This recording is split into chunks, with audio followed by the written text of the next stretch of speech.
Hey guys, it's Parzival, I also go by Will, and I am here with another Speedpaint, as well as a topic video. I'm not really sure what to call these yet, I'm still kind of working on it, but I will get to the topic in a little bit. As per usual, if you want to just mute me and watch the Speedpaint, that's totally cool, I totally get that. But I'm going to first start off with a quick rundown of the actual art before I go into talking about the topic that I'm going to cover, just so that we have all of our bases covered, etc., etc., etc. So the actual art I'm drawing is an art trade between myself and, I believe you pronounce it Dresdember 5. I know I always misspell it, but I will link their stuff in the description because they do also have a YouTube channel with some fantastic videos, and I believe their video should be going up just about now as well. I'm not sure if it's already up or not. I am recording, beforehand, but by the time this video goes up, their half of the art trade in the video should be up as well. I do feel a little bit bad because they were waiting on me for this, but I did eventually get it done, so I apologize. It is their Shadowrun and potentially Dungeons & Dragons character. I'm really not sure, but I loved the design and I loved the details in it, and I thought it was really, really cool to work with this character because, gosh, that design is just so nice. Also, I'm not really sure how to use cards, but I will see if I can stick their video in the upper card and see how that works. I'm not really sure, but check out their stuff. They're really nice, and I really love their work. They've got a great art style. So, moving on to the subject at hand. I'm going to try and edit this audio as best as possible because this is a relatively difficult topic to talk about, but I think also a very important one. Or at least, it's important to me, and I want to talk about my feelings on the topic and then open it up for discussion. So, just to start, I wanted to say that I'm not telling people what to think, but I would just like to talk about just my thoughts on this particular topic. And it's a topic I don't really see people talking about, which kind of baffles me, honestly. One last quick note before I go on. I did talk to Dresdember if they wanted me to talk about anything in this video. They said it was dealer's choice, so I figured that I would use this particular speed paint to talk about this particular topic, because this particular speed paint is something I am relatively proud of due to the amount of detail in it. It might not be a lot for other people, but it is a little bit for me because I have a very flat style in terms of colors and shading. And that's kind of where I wanted to start. I've noticed a thing in art communities, and it's a continuing trend, where people seem to equate a painted or shaded piece or one that's highly rendered as inherently more valuable than one that has flat colors or cell shading. And I don't really want to talk about this without sounding like a whiny baby going, "Well, you need to respect my style, it's better than everyone else's." I'm not trying to do things like that. It's not really a statement of, I want you to see my art as better, but more of, I don't want my art to be devalued, or anyone's art to be devalued because their style is different than someone else's. I just want to make it clear that while this did come from a point of personal experience, I wouldn't have noticed this if I didn't have the style I had. I also don't want to just make it about myself. I want to make it about general perceptions of art and how thinking that one thing is better than another just for one reason or another, whatever the reason, is sort of not healthy for the community. Sort of like how people might think digital art is better than traditional or vice versa, and we generally know that isn't true. It's just a different medium, and I kind of want to talk about common misconceptions about styles and not really debunk them, but just talk about how that might not necessarily be true. This is a section of the video where I'm trying to articulate something that I have a lot of trouble putting into words, so I apologize. There are also a lot of things that I'm not going to cover. I am not going to talk about how there's different types of styles that are easier than others, such as watercolors, because you can have gradients during the flats process, or oils that work in larger shapes that you refine and then detail out. Mostly because I don't really know how to categorize that sort of stuff, because I don't work with those as often enough to have any sort of terms of comparison to flat color pieces. In general, I'm going to talk about how people seem to assume that a shaded piece that follows the same sketch, line, color, shading process, or sketch, line, color, paint process is somehow better or more valuable than a flat colored piece. I'm also not going to talk about how one style might be better for certain things than another, such as a flat style might be better for animation, because it's a little bit off topic, and saying that different art styles are good for different things is relevant, but not really to this conversation. I'm not really talking about which style is good for what subject, mostly just talking about misconceptions on this topic as well. And I know I already said that and I'm repeating myself now. I apologize. Alright, now that we're already 7 minutes into this video, oh boy, I am a little bit long-winded, I suppose. My apologies. I'm going to get into the actual meat of the video and talk about the common misconceptions about adding shading, quote-unquote, on top of flat colors, and why it's kind of foolish to assume that a shaded piece is inherently better or has inherently more value than a flat color piece. Now, I don't see this very often, but it is a trend that I have been seeing, that people think that because a piece is shaded or very well rendered, it must have taken longer and therefore is more valuable than something that is flat colored. And I believe the misconception there is that people think that it just inherently takes more time to do, because you have to not only work with base colors, flats, line art, but you also have to deal with lighting and shading, and therefore it takes more time. However, that's not necessarily true, mostly because every single artist has a different art process. It's not so much what each style is, but more on how people deal with them. Simple looking shading or simple flats could take a ton of time and work to do right, and someone could potentially know shortcuts that could be achieved to give something a more painterly look.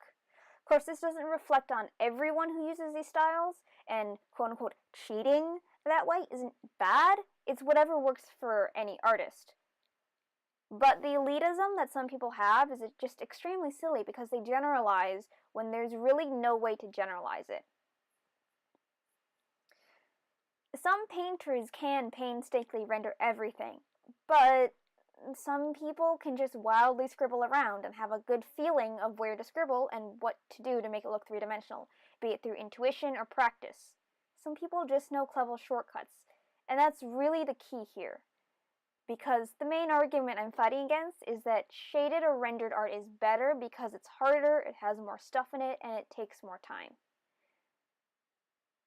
But if someone knows shortcuts, If someone knows how to properly use, say, a liquify tool in Photoshop, or someone knows how to gesture very well, or use focal points, that doesn't necessarily mean that it takes them as long to do the same things. And unless you watch someone's art from start to finish in real time while they're working, you really can't tell how much work someone is putting into a piece. You can see my art today, right now, on the Speedpaint and how much I'm doing with that, but you can't really tell how long it took me and how much planning I had to do to get here. Some people who have very simple styles could have more complex parts in it, such as colored line art. That's one thing that I personally do.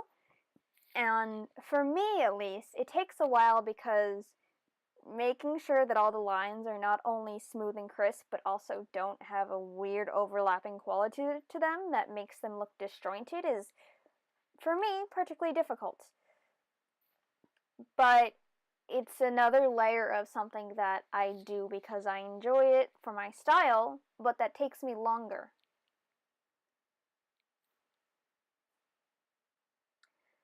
Some people could have things like complex fur or line art with individual strands or tufts of fur or puffs, or complex flat gradients that may or may not have a bunch of little pieces to them, and it will certainly look very nice, but it won't be shaded, and just because it's not shaded doesn't mean it can't be complex. Another part of a flat style is also knowing how to portray texture and volume with just line art or line weight, or portraying weight with shapes and contrast. Even shading for more simple styles can be a lot more difficult than one would think, because especially if you have that complex line art where you have individual tufts of fur or strands of hair, cell shading on that generally has to be pretty precise, or else it looks sort of wonky and off. There's a sort of precision that goes into having to cell shade that, because it's so crisp and clean and so simple, if you do it incorrectly, it's very easy to spot mistakes. On the other end of the spectrum, you also have people who paint who are mainly using a very scribbly and gestural style. They focus on working in a big size and slapping textures on things, learning how to use focal points. Sometimes paintings can be just one detailed focal point, such as a face for a portrait, and then everything else towards the edges of the piece can just be really blocky or have blurred edges or blend into a background where really the eye isn't necessarily drawn, so anything the artist doesn't want to focus on can be kind of wishy-washy. And this is actually both an advantage and a disadvantage of this, because if, when you're painting, everything is rendered out too much, it can actually draw the focal points away from the point that you want people to focus on. So it is a very important painting technique. If you don't commit in a painted piece, the brain of the viewer sort of fills in the gaps itself, which is a very, very good technique. But it also means it might not take quite as long as if you were to render out every single part of the piece individually. If you don't commit in a painting, it can help, and it takes a little bit less time, but if you don't commit in cell shading, the brain doesn't have quite as much wiggle room to do what you want. It's just, in my opinion, a little bit harder to half-ass. Not to say you can't, of course, there's always exceptions to the rule, but my point here is generally that you can't really see how much work a person puts into something without watching them work. And, none of this should be seen as negative or less worthy. Even if you're using a technique that can make things really simple and fast. I don't want to say that all of this is a bad thing. Being able to break a complicated process like art down into one quick shortcut by knowing how to maximize the effect every line and bit of shading has is a good and valuable skill, and it definitely takes a lot of time to develop. But so is being able to convey volume with just flat coloring and shading. So is showing texture with just line art. All of these are very high and valuable skills, and people shouldn't dismiss one or the other just because they assume it doesn't take as long. And that's kind of the thing, I think. If an artist is able to convey that we're not dealing with a stick figure, they're already doing a bang-up job, and they obviously understand texture and volume. And there's a lot of fundamentals courses that, people learn in art school that were entirely about using lines and line work or values or blacks or whites or shape, texture. It's things that they teach us for a reason. Art is about more than just rendering. It's also about just tricking the eye and the brain. But even if it wasn't, what's the damage? It's really just all about personal preference. And maybe some people don't really like highly rendered styles. Maybe they think it looks a little bit too uncanny valley. Maybe they think that they want to do something with more contrast in terms of color theory, or they want to use their style to focus on one particular aspect of art. This is sort of like that argument that abstract art that people don't really understand. The thing with, all one color canvases or bunches of bottles stacked up in a certain way isn't inherently as good of an art as, say, portraiture. Just because we don't understand what goes into it doesn't necessarily make it less valuable. In fact, abstract art is, currently one of the most talked about modern art styles in the current art community. And generally the concept around that is, if it makes you feel something, it's doing its job. That generally, I'm no abstract art expert. I don't really study it, but as far as I can understand, that's generally what a lot of people are trying for when they use an art style like that. But at this point, I believe I'm just sort of rambling incoherently. So I think I'm going to stop here and open the discussion up to you guys. That is, if my semi-scripted thoughts were actually at all any sort of cohesive. If you have any opinions, please feel free to share them below. I would really love to hear your guys' thoughts on this, and especially, I would like to know if you guys have noticed the same thing I have. Have you experienced any sort of elitism towards you, or any sort of ideas of your art isn't as valuable because it's a flat style or cartoony as opposed to realistic? Have people told you that your stuff is too realistic and therefore you spend too much time on it, and it's super pretentious? Or I don't know, what do you guys think? What have you guys experienced? Let me know. I'd love to hear your thoughts. It's also at this point that I would like to thank my sister, Brookshen, and I'm definitely pronouncing that wrong because I can never pronounce her username right. But my sister, Chen, has helped me out with the script of this, mostly helping me to gather my thoughts into a semi-cohesive concept. And I know I've been babbling a lot, bit incoherently, but trust me, my thoughts on this were even more scattered than this before, so it wouldn't be as concise as it is right now if it weren't for her. And some of the stuff that I have is actually her edits to my words. So yeah, thanks, Jen. I will link her stuff down in the description below. And as per usual, if you have any comments, questions, anything you'd like to tell me or show me, you can feel free to leave that in the comments as well, or contact me on any of my social media, which is down in the description. I also have a Patreon if you'd like to support me, where for $1 a day, so long as you become a patron, you have access to my daily sketch dumps, and you generally get most things early, and you can see all of my stuff before I post my sketchbook tours here. And honestly, every dollar really helps, and I just thank you guys all for letting me into your lives. So, yeah. Thank you guys so much for your support, and I will see you all next time. Bye!